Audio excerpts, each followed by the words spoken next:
আজি বৰলীয়া মাছৰ এখন জুতি লগা আঞ্জা বনাইছোঁ। তাৰ কাৰণে মই প্ৰথমতে বিলাহীখিনি মই ভালকৈ গুটিখিনি পেলাই ল'লোঁ। কিন্তু বিলাহীখিনি অলপ কেৰাহীখনত তেল দি পেলাই বিলাহীখিনি মই এই ধৰণে অলপ ভাজি ল'ম আৰু অলপ বেছিকৈ নহৰু দিছোঁ আৰু কেঁচা জলকীয়া 3টামান দিছোঁ আৰু আধা পিঁয়াজ অলপ এই ধৰণে কৰি দি দিছোঁ আৰু এইখিনি অলপ ভাজি হ'বলৈ দিম। আৰু এতিয়া মই আজি বনাম বৰলীয়া মাছ। এইখিনি ভালকৈ কাটি মেলি ধুই মেলি আৰু এতিয়া ইয়াত অলপ মই নিমখ হালধিৰে ভালকৈ লগাই ল'ম। আৰু বৰলীয়া মাছৰ একেবাৰে এইটো এটা নতুন ৰেচিপি হয় আৰু টেঙামৰা দি পেলাই খুব এটা সুস্বাদু ৰেচিপি হয় আৰু খুবেই ভাল লাগে খাবলৈ এইদৰে বনালে। আৰু এতিয়া মই কেৰাহীখন পাতি পেলাই অলপ মাছখিনি ফ্ৰাই কৰি ল'ম আৰু এতিয়া অলপ মিঠাতেল দিছোঁ, দি পেলাই মই মাছখিনি অলপ ফ্ৰাই কৰি ল'ম।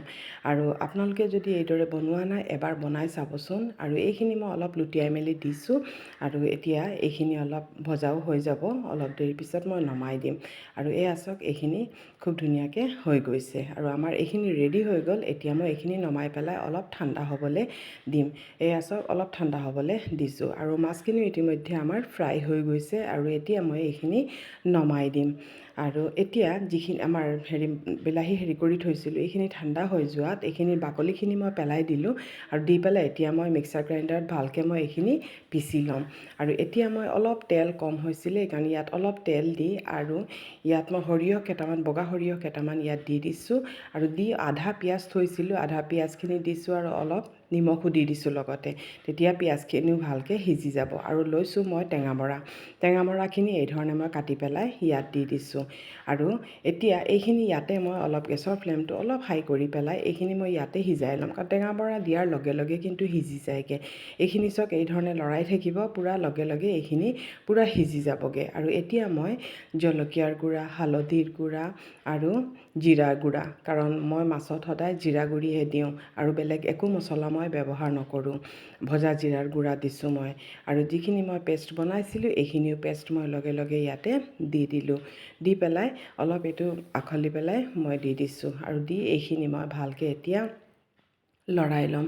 এইখিনি অলপ ভালকৈ উতলাই ল'ম, তেতিয়া অলপ যদি কিবা থাকে তেতিয়াহ'লে কেঁচা গোন্ধটো গুচি যাব। আৰু এইখিনি এতিয়া মই ভালকৈ উতলাই ল'ম। চাওক এইখিনি পূৰা ভালকৈ উতলি গৈছে আৰু ইয়াত মই অলপ পানী দি দিছিলোঁ, কেমেৰাটো বন্ধ হৈ থাকিলে। আৰু দি পেলাই এতিয়া মই মাছখিনি ইয়াত দি দিছোঁ আৰু একেবাৰে সহজ, কিন্তু খাবলৈ কিন্তু বহুত টেষ্টি হয়। আৰু এবাৰ বনাই চাবচোন, খুব টেষ্টি। আৰু এতিয়া মই অলপ বেছিকৈ ইয়াত খুন্দি লোৱা জালুকৰ গুড়ি দিছোঁ। দি পেলাই এইখিনি মই এতিয়া অলপ উতল অহাৰ পিছত তাৰপিছত মই নমাই দিম। চাওক আমাৰ মাছ ৰেডি হৈ গ'ল, কিমান টেষ্টি হৈছে। আৰু যদি মোৰ ভিডিঅ'বোৰ ভাল লাগে তেতিয়াহ'লে প্লিজ এটা লাইক কৰি দিব আৰু শ্বেয়াৰ কৰি দিব। আৰু চাওকচোন এই মাছখিনি কিমান ধুনীয়া হৈছে। আপোনালোকে এইবাৰ ট্ৰাই কৰিবচোন, ট্ৰাই কৰি এবাৰ চাব, খুবেই ভাল লাগে খাবলৈ।